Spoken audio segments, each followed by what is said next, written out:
Senior investigative reporter Aaron Katersky in Ukraine, along with ABC News national security and defense analyst Ms. Mulroy for more.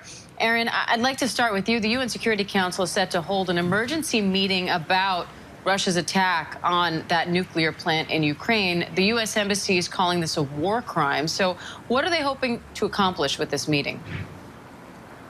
Undoubtedly, the diplomats want to call out Russia's tactic and really question why they would be going after a nuclear power station that sits now in the middle of this war zone. It's Europe's largest, and the attack raised alarms not only in Europe, in the United States, really all over the world, as there were fears of another nuclear accident in this country. President Zelensky said it would have been another Chernobyl, but times 6. There are 6 reactors on that site, and thankfully, the International Atomic Energy Agency said, Diane, that there were no effects to any of them, and there was no radiation leak.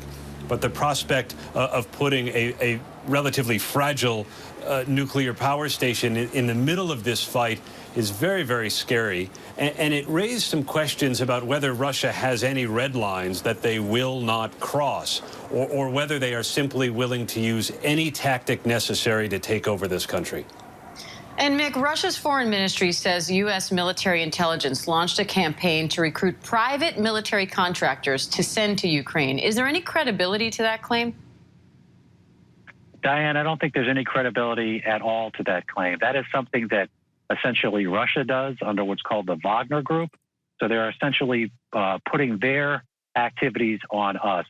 The U.S. military does not need private contractors. I would think they would dissuade former veterans from going over there to serve right now. I know they would not promote it. So I don't think there's any truth to that whatsoever.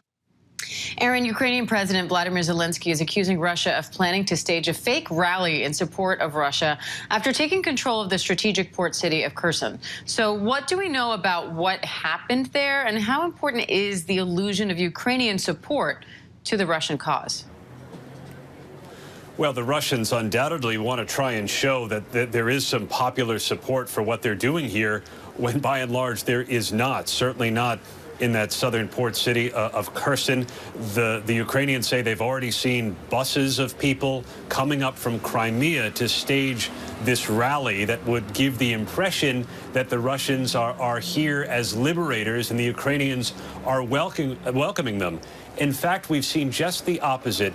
Ukrainian citizens, when Russian tanks and troops come into their cities, stand in their path and try to turn them aside simply by yelling at them to go home.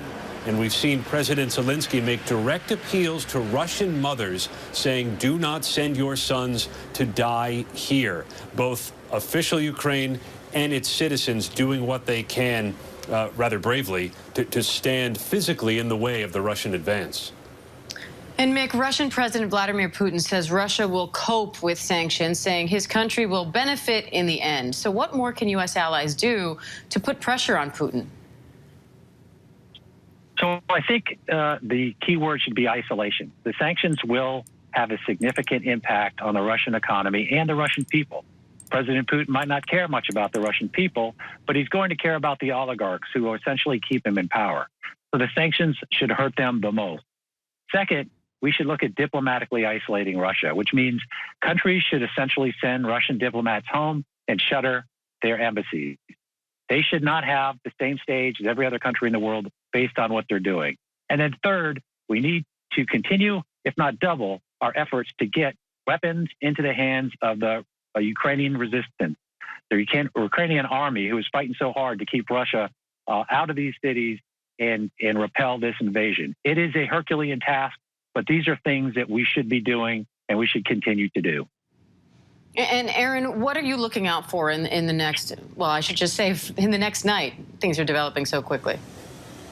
They really are, Diane, and night is coming, and that's when the fear takes hold and it becomes rather restless for the people of these besieged urban areas. You can see, as you look at a map of Ukraine, where the Russian forces have been and where they may be heading. They've made advances in the south, from which they could move up north toward Kyiv along the river, They've also made advances in the northeast, and forces may not be as interested in holding ground there, but simply moving past it to try and take Kyiv, moving in from the east toward the west. And then there's that convoy that's been menacing the capital for the last several days. It doesn't seem to be going anywhere, but Western defense officials have told us they're concerned Russia's using the time to resupply and then could strike at any moment. The feeling is they still want to take the capital and decapitate the government. All right, Aaron Katursky, Mick Mulroy, thank you. Hi, everyone. George Stephanopoulos here. Thanks for checking out the ABC News YouTube channel. If you'd like to get more videos, show highlights, and watch live event coverage, click on the right over here to subscribe to our channel. And don't forget to download the ABC News app for breaking news alerts. Thanks for watching.